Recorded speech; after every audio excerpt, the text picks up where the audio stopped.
The UK also has a multi-ethnic population, specifically London, urban areas in London.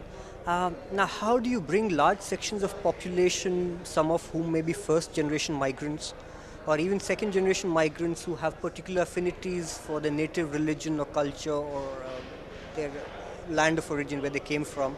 How do you bring them into the fold? How do you get them to report to the police system and to the bobbies, of disruptive behavior?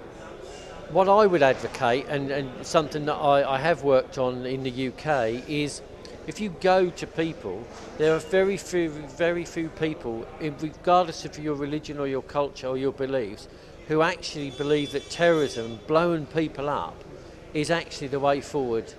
If you appeal to them on that basis and say to them, you come to us, tell us what it is you think you can do, okay? You tell us from your cultural perspective where you think the problems are.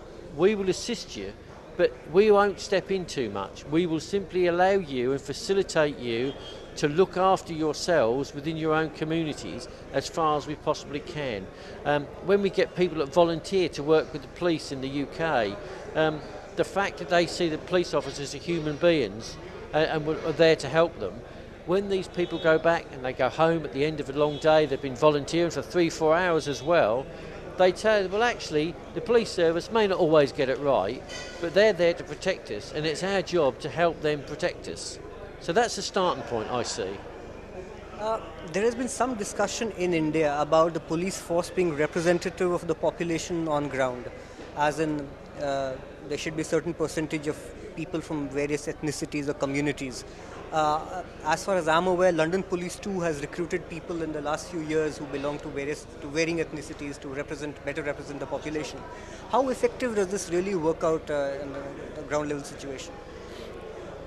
I'm not a great lover of targets, and unfortunately, with due respect to our ministerial masters, as they call themselves, I actually think that people make the difference, not targets. So I go back to what I said before. If you appeal to people to come forward with ideas, ethnicity, when you get it into the police service, or people that have a disability, you do change, albeit slowly sometimes, you do change people's perspective. They're used to dealing with people that are broadly, in their view, almost about to commit a crime or have committed a crime.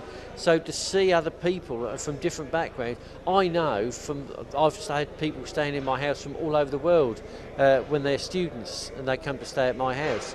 And I know the effect that's had on my 2 daughters. It's changed their perspective of people.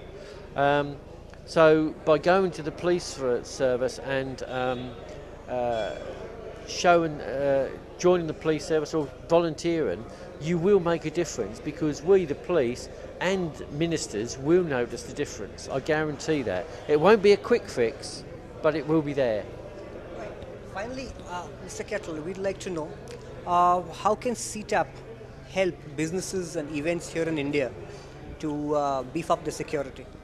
Okay, what I can do, I can train selected people to search for improvised explosive devices. Now, in the UK, we call that low risk, simply because if you don't know or you've got no reason to believe there is an ID present, that's a low risk.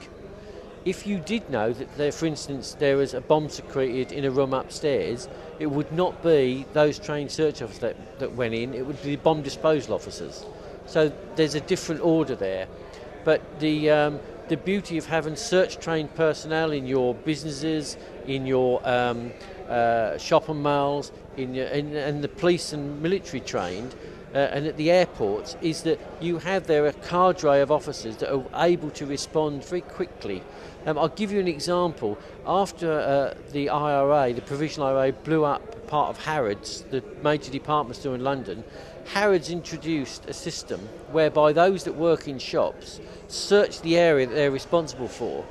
And if I said to you, if they get a bomb threat call, Harrods can satisfy themselves there's nothing there within 19 minutes.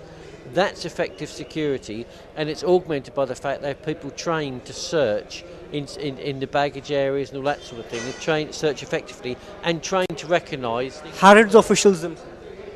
Harrods staff do that themselves. So that's one example